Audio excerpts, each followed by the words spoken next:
Picture this. You have been dead for 9 months, just chilling in the afterlife when your replacement digs you up. He puts you in your old work clothes, props you on a chair, and screams at you for an hour. This isn't a horror movie. It is a canon event from 897 AD, called the Cadaver Synod. Let's be real. It is total mainstream chaos. No pun intended. But the vibes in medieval Rome were straight grave. Things are about to get weird. To understand this, we gotta look at the Dark Century, or what historians call the papal pornocracy. In the 9th century, the papacy was like a medieval Game of Thrones, but without the dragons and way more backstabbing. Turnover was insane. Between 800 and 900 AD, there were 21 different popes. That is a major skill issue. Most of these guys didn't last long. Some were poisoned. Some were strangled, and one was even smothered with a pillow. Enter our main character, Pope Formosus. He started as the Bishop of Porto and had Major Riz as a diplomat. He was a missionary superstar in Bulgaria. The people there loved him so much they wanted him as their permanent bishop.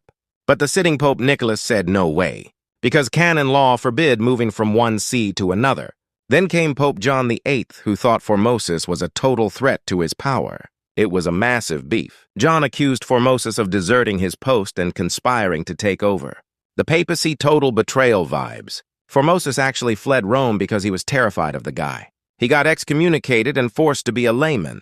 But hold on, John VIII got murdered, poisoned first, then finished off with a hammer when the poison was too slow.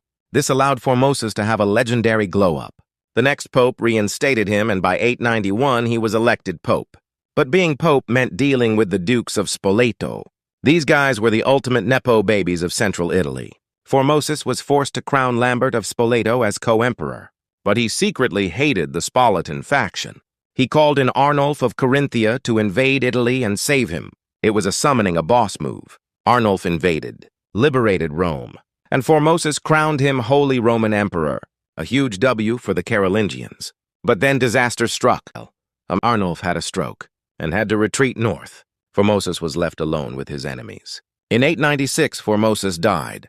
Some say it was a stroke. Others say the Spoletans poisoned him. His successor, Boniface VI, only lasted 15 days before he died of gout. Talk about a short career. Now comes the villain, Pope Stephen VI. He was a Spoletan puppet, and he wanted revenge for his family. Stephen decided that death wasn't an excuse to skip court. He ordered Formosus' body to be exhumed. They dragged the 9-month-old rotting corpse into the Basilica of St. John Lateran. Imagine the smell. They dressed the body in full papal robes and propped him on a throne. It was a macabre weekend at Bernie's since the dead guy couldn't talk. Stephen appointed a young, terrified deacon to speak for the corpse. Stephen screamed at the body, "Why did you usurp the Roman see?" The vibes were straight up deranged. The deacon had to reply, "Because I was wicked." Believe it or not, those were the scripted lines. Mid-trial, a massive earthquake shook the basilica.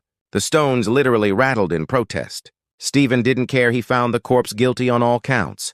He was ready to cancel the man's entire legacy.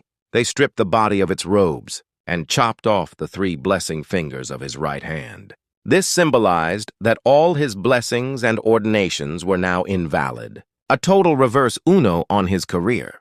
They dragged him through the streets of Rome like he was yesterday's trash. The public was totally horrified. Finally, they tossed him into the river Tiber.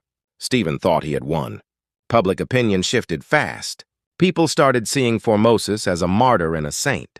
Rumors spread that his body was performing miracles on the riverbanks. Talk about a legendary glow-up.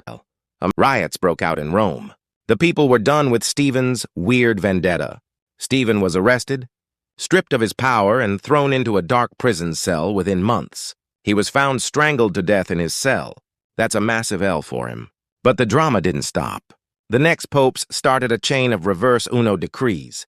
Pope Theodore II retrieved the body and reburied it, with full honors in St. Peter's Basilica. Then Pope John IX declared the whole trial null and void and burned the records. But then Pope Sergius III came back and said, actually, Stephen was right, and put the body on trial again. Sergius even had the corpse beheaded this time. Seriously, these guys had zero chill. Eventually, everyone calmed down and Formosus was left in peace. This is the wildest political purge in history. It just goes to show power corrupts, but weirdness lives forever. Don't dig up your rivals. Statistics show 75% of you aren't subbed. I have stick figure bills to pay. Hit that button or you're next in line.